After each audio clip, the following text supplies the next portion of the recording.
Mũrũgamĩrĩri mũnene wa kambuni ya ũthondeki wa njohi ya Keroche BREWERIES Tabitha Karanja ũmũthĩ nĩ akinyire igoti-inĩ agĩthitangwo werũ kumana na kwaga kũrĩha igoti rĩa mũigana wa ciringi bilioni 14.5 kũrĩ rũhonge rwa kũrogota igoti gũkũ bũrũri-inĩ KRA. Mbere ya mũcirithania Esther Kimilu, Tabitha nĩ akanire thitango 10 cia kwaga kũrĩha igoti na kwagarara ũiguano ũrĩa mekiranĩire na KRA mbere ya igoti mweri wa Mũgwanja mwaka mũhĩtũku. Is it true or not true? And for Keroche Limited Breweries, true or not true?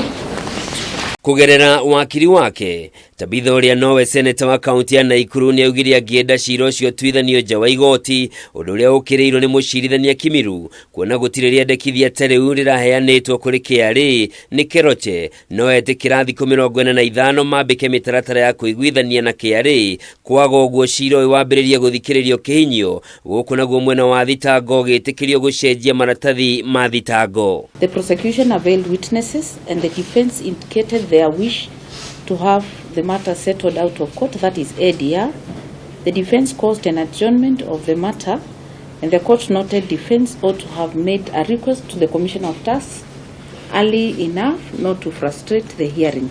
Today, in court, a representative from KRA has confirmed that no such request has been made to the Commission of Tax. In the interest of justice, I shall grant the prosecution leave to amend the charge sheet and to supply the document as per the inventory dated 13th April 2023. The defense is granted 45 days to initiate the ADR process. Ngucanio cia kambuni ya Keroche na KRA yumanĩte na biacara ya kambuni iyo ya mwaka wa 2015 kũrĩa gwĩkwagĩrwo Keroche nĩ mahenanirie mbeca iria mathondekire na makĩaga kũrĩha igoti rĩrĩa rĩagĩrĩire rĩrĩa rĩu rĩciaranĩte njoherera na gũkinya ciringi bilioni 14.5. Knowingly made incorrect statements in your exercise of duty returns for the period of January 2015 to December 2015 by declaring production volumes by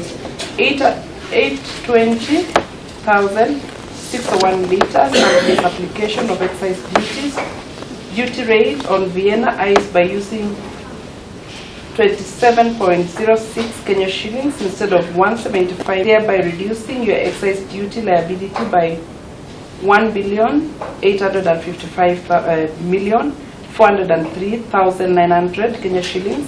Mwaka mũhĩtũku kambuni ya Keroche nĩ yahingĩtwo nĩ KRA, no ũndũ wa gĩtũmi gĩkĩ no makĩiguithania ũndũ ũrĩa rĩu KRA yugĩte Keroche ndĩkoretwo ĩgĩthingata ũiguano ũrĩa mekiranĩire. Tabitha akinyĩtio igoti-inĩ rĩrĩ KRA ĩkoretwo ĩtekũrogota igoti rĩa kũigana gũkĩringithanio na mabataro ma thirikari na marĩhi ma ngombo cia bũrũri, ũndũ ũrĩa ũcũngĩrĩire gũcererwo kwa mĩcara ya aruti wĩra a mũingĩ. The Republic of Kenya being the director of